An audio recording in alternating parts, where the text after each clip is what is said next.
Pukul 6 waktu Indonesia Tengah. Inilah Radio Republik Indonesia Bau-Bau dengan Warta Kepton, berita seputar Kepulauan Buton. Kita akan melanjutkan perjuangan para pahlawan dengan cara kita bekerja lebih keras, berpikir lebih jernih.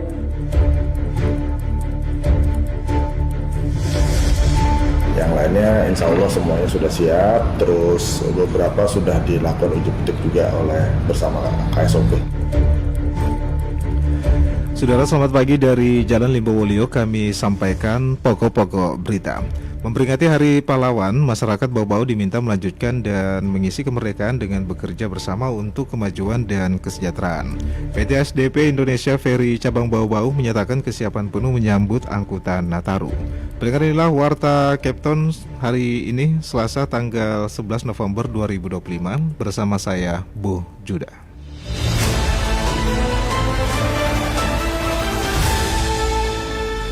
Kita ke berita yang pertama. Memperingati Hari Pahlawan, masyarakat Bau-Bau diminta melanjutkan dan mengisi kemerdekaan dengan bekerja bersama untuk kemajuan dan kesejahteraan. Mengenai hal ini, reporter RRI Bau-Bau Hairul Mulku melaporkan.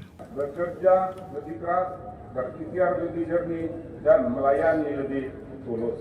Wali Kota Bau-Bau Yusran Fahim menjadi Inspektur Upacara Bendera peringatan Hari Pahlawan tingkat Kota Bau-Bau yang dipusatkan di lapangan Lembah Hijau Senin 10 November 2025. Dalam suasana hikmat, upacara diikuti jajaran Forkopimda, Kepala OPD, serta pelajar dari berbagai sekolah. Dalam amanatnya, ia menyerukan agar semangat perjuangan para pahlawan diteruskan dalam bentuk kerja, empati, dan pengabdian nyata bagi kemajuan daerah. Yusran mengingatkan bahwa perjuangan masa kini tidak lagi dengan bambu runcing, melainkan dengan ilmu dan keikhlasan bekerja untuk kepentingan bangsa. Hari ini, mari kita bersyukur dan berjanji bahwa kemerdekaan ini tidak akan sia-sia. Kita akan melanjutkan perjuangan para pahlawan dengan cara kita bekerja lebih keras, berpikir lebih jernih, dan melayani lebih tulus.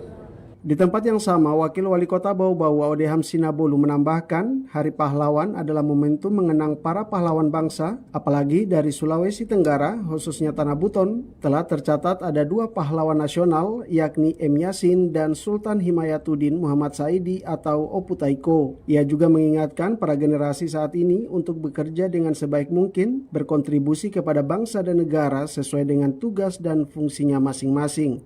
Saya pikir konteksnya untuk zaman kekinian, apapun tugas kita, apapun fungsi kita, apapun amanah kita, jadilah yang terbaik versi dirimu. Lakukan tugas dengan sebaik-baiknya, yang menjalani kehidupan juga jadilah insan yang terbaik. Dan sebagai konteksnya Kota Bau-Bau, mari kita sama-sama kerja bersama membangun Kota Bau-Bau. Selain upacara bendera, peringatan Hari Pahlawan juga dirangkaikan dengan upacara tabur bunga di Taman Makam Pahlawan dan upacara pelarungan dan tabur bunga dari atas kapal milik Basarnas di Pelabuhan Murhum. Di saat bersamaan juga secara simbolis dilakukan penyerahan tali asi kepada veteran, bantuan kursi roda kepada penyandang disabilitas, dan bantuan peralatan usaha kepada Karang Taruna. Dari Kota Bau-Bau, Hairul Mulku melaporkan.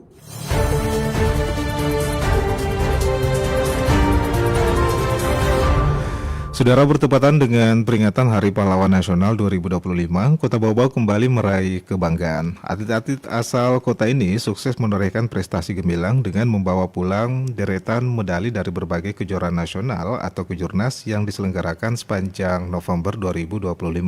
Adapun perolehan medali emas, perak, dan juga perunggu ini menjadi hadiah spesial bagi masyarakat Bau-Bau di momen bersejarah ini. Nah, pendengar, Kepala Dinas Pemuda dan Olahraga atau Dispora Kota Bau-Bau, Dr. Muhammad Tasdik juga menyampaikan bahwa salah satu pencapaian terbesar datang dari Kejurnas Panahan Hasanuddin Open Archery Championship Volume 2 di Kota Makassar yang berlangsung dari tanggal 6 hingga 9 November 2025. Dalam kejuaraan yang diikuti sekitar 200 atlet dari seluruh Indonesia ini, tim Panahan Bau-Bau sukses memborong total 2 medali emas, 1 perak, 1 perunggu, dan juga 1 kaper. Nah, medali-medali tersebut juga dipersembahkan oleh Ahmad Munatar di kategori Champon umum dengan juga meraih 1 emas kualifikasi, 1 emas mixed team, dan juga 1 perunggu eliminasi. Nah, Ahmad Arumin menyambung 1 perak kualifikasi di kategori yang sama. Nah, sementara itu Kiren Arisya Ramadhani meraih 1 caper mixed team. Nah, Dr. Muhammad Tasdik juga menegaskan bahwa perolehan 4 medali ini membuktikan keseriusan dan juga hasil positif dari pembinaan atlet di daerah tersebut. Ia juga berharap capaian ini dapat juga menjadi motivasi kuat bagi generasi muda Bau-Bau untuk juga terus berpartisipasi dan juga mengharumkan nama kota. Selain panahan, kabar membanggakan juga datang dari ajang Pekan Olahraga Nasional atau Popnas yang juga digelar di kota Jakarta. Atlet tinju putri Bau-Bau yaitu Jumianti Rumbiang berhasil melaju hingga babak semifinal dan juga sukses menyumbangkan 1 medali perunggu bagi kontingen. Nah, sementara itu perjuangan atlet Bau-Bau masih juga berlanjut di Kejurnas Catur ke-50 yang juga tengah berlangsung di Mamuju, Sulawesi Barat dari tanggal 7 hingga tanggal 13 November 2025 dan para pecatur kini juga masih berjuang keras untuk menambah koleksi medali. Anda sedang mendengarkan Warta Kepton, berita seputar Kepulauan Buton. Saudara, kita beralih ke berita berikutnya. PT ASDP Indonesia Ferry Cabang Bau-Bau menyatakan kesiapan penuh menyambut angkutan Nataru. Total sebanyak 13 kapal disiapkan ASDP Cabang Bau-Bau. Terkait hal ini, Afriansa melaporkan. Yang lainnya insya Allah semuanya sudah siap, terus beberapa sudah dilakukan uji petik juga oleh bersama KSOP. PT ASDP Indonesia Ferry Cabang Bau-Bau menyatakan kesiapan penuh menyambut angkutan Natal 2025 dan Tahun Baru 2026 Nataru. Pelayanan penyeberangan di Sulawesi Tenggara dijamin berjalan dengan standar keselamatan, keamanan, dan kenyamanan terbaik. Manajemen ASDP Bau-Bau telah melakukan beragam persiapan demi menjamin kelancaran arus penumpang dan kendaraan selama periode Nataru. Fokus utama persiapan meliputi kesiapan armada, peningkatan fasilitas, dan koordinasi dengan pihak terkait. General Manager SDP Cabang Bau-Bau Zulifan Ramadana Miraza mengatakan, dari total 14 kapal yang beroperasi di wilayah Cabang Bau-Bau, 13 kapal dipastikan siap beroperasi di lintasannya masing-masing. Hanya KMP Tongkol yang masih dalam proses rehabilitasi di Galangan pasca insiden kandas beberapa waktu lalu. Zulifan mengatakan sebanyak 10 kapal telah menjalani uji petik atau ramcek oleh KSOP. 3 kapal lainnya yaitu KMP Inerie, KMP Madidihang, dan KMP Sultan Murum II masih menunggu jadwal uji petik. Pada prinsipnya kami sudah menyiapkan semua armada, semuanya siap kecuali 1 ya, Tongkol karena masih butuh waktu Pak. Yang lainnya insya Allah semuanya sudah siap, terus beberapa sudah dilakukan uji petik juga oleh bersama KSOP. Pada prinsipnya kita semua siap Pak untuk kelancaran Nataru nanti.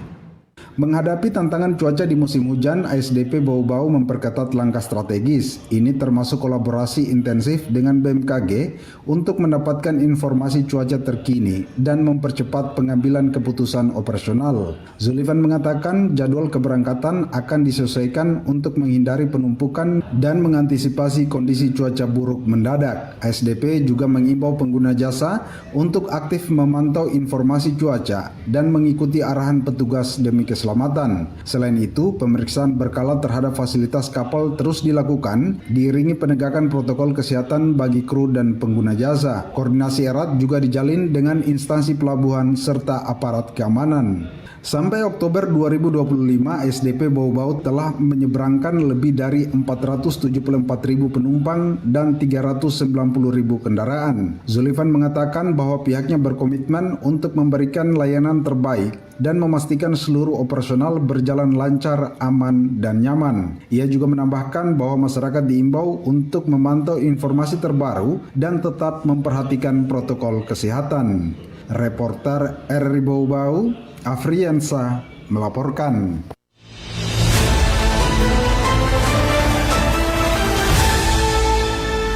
Saudara, kita beralih ke berita yang terakhir. Bapas Bau-Bau genjot kerja sama dengan kepala daerah di 9 wilayah jelang penerapan pidana kerja sosial 2026. Terkait hal ini, reporter RRI Bau-Bau Wauden Nurliani melaporkan.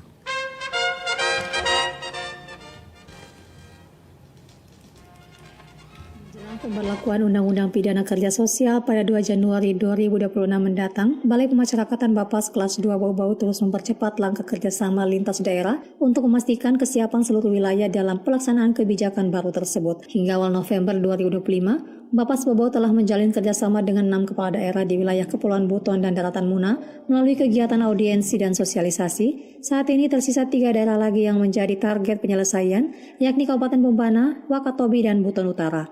Kepala Bapas Bau-Bau Nasruddin menyebutkan pihaknya menargetkan seluruh kerjasama tersebut rampung paling lambat akhir November 2025. Dalam prosesnya juga akan dilakukan penandatanganan perjanjian kerjasama atau PKS untuk menentukan lokasi pelaksanaan pidana kerja sosial di masing-masing kabupaten kota. Baik, sampai dengan bulan November ini kami sudah melakukan pertemuan dengan 6 bupati wali kota dari 9 wilayah kerja. Kami masih harus melakukan audiensi kepada 3 bupati lagi. Adapun audiensi itu tujuan untuk mengadakan sosialisasi sekaligus nantinya kami bekerja sama untuk menyediakan lokasi kerja sosial, setidaknya 1 tempat kerja sosial di setiap kecamatan.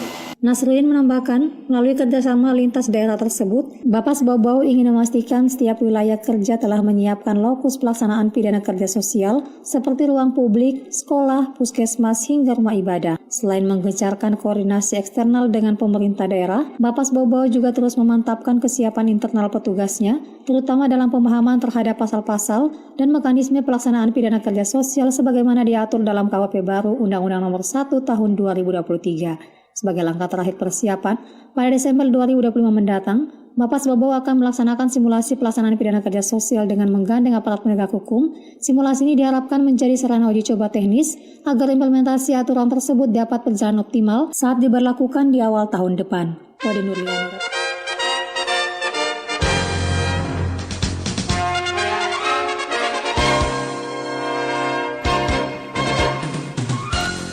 Saudara, sebelum kami akhiri, kembali kami sampaikan pokok-pokok berita. Memperingati Hari Pahlawan, masyarakat Bau-Bau diminta melanjutkan dan mengisi kemerdekaan dengan bekerja bersama untuk kemajuan dan kesejahteraan. PT SDP Indonesia Ferry Cabang Bau-Bau menyatakan kesiapan penuh menyambut angkutan Nataru.